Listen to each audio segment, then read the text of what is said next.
করবে মা? এবার এবার করবো মুগের ডালের রস বড়া। মুগের ডালের রস টক বড়া। টক বড়া, হ্যাঁ, ফুলফুলে রস বড়া বললাম। দেখো না, এটা বেশি তেল দেয় না। না না, অল্পই থাক। একটু 5 ফোড়ন দিচ্ছি। হ্যাঁ, আচ্ছা, দিলাম এই 1 চামচ মতো নাকি? হ্যাঁ, আমার মায়ের কোনো দিয়ে নেই। হ্যাঁ, 1 চামচ মতো। আমি আর মা সমান। ঠিক আছে, তেঁতুলে জলটা দিলাম। ব্যাস, এইবার আর একটু বেশি করে জল দেবো, ওটা নেড়ে নিই। ফুটে যাচ্ছে, একটু বেশি একটু হলুদ। আচ্ছা, হলুদটা বেশি দিচ্ছি না, ঠিক আছে?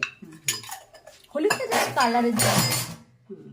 একটু হলুদটা বেশি দিয়ে একটু কালারের জন্য দিলাম। এবার এটা ফুটবে, একটু চিনি দেবো। বেশ, চিনিটা একটু চিনিটা একটু খুব ভালো বেশি করে দিতে হবে। হ্যাঁ, এই দেখো চিনিটা দিচ্ছি, দেখো। হ্যাঁ হ্যাঁ হ্যাঁ, ফুটে গেছে বাবা। এবার এসো, দেখো মা কেমন করে করছে। এবারে দেখো, ঠিক আছে?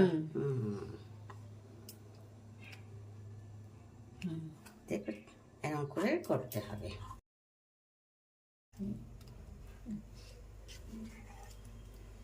এবার এগুলো কতক্ষণ ঢাকা দিয়ে রাখতে হবে মা? 5-7 মিনিট। আচ্ছা, জলটা মরবে। জলটা মরে একটু ঘন ঘন হবে। আচ্ছা, তখন আমি অনেকটা করেছি তো, আমি অনেকটা জল দিয়েছি। তুই যদি অল্প করে করে, অল্প করে জল দিয়েই করবে। এটা খেতেও কিন্তু দারুণ হয়। আমি মাকে বললাম, মা করো তো এটা। আবার মায়ের রেসিপির কোনো নাম নেই, নাম ধরে বলতে হয়, মা এটা করো। তলাটা একটু বসে যাবে। হ্যাঁ, তলাটা কিন্তু আস্তে আস্তে বেশ জমে ক্ষীর ক্ষীর লাগছে, বলো মা? ভালো লাগছে। আস্তে আস্তে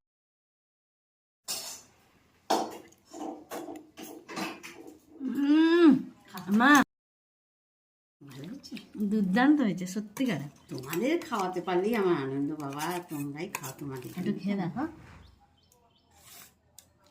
আমি তো পুরি খাই, আমি একটু টকটা কম খাই। দারুণ হয়েছে না?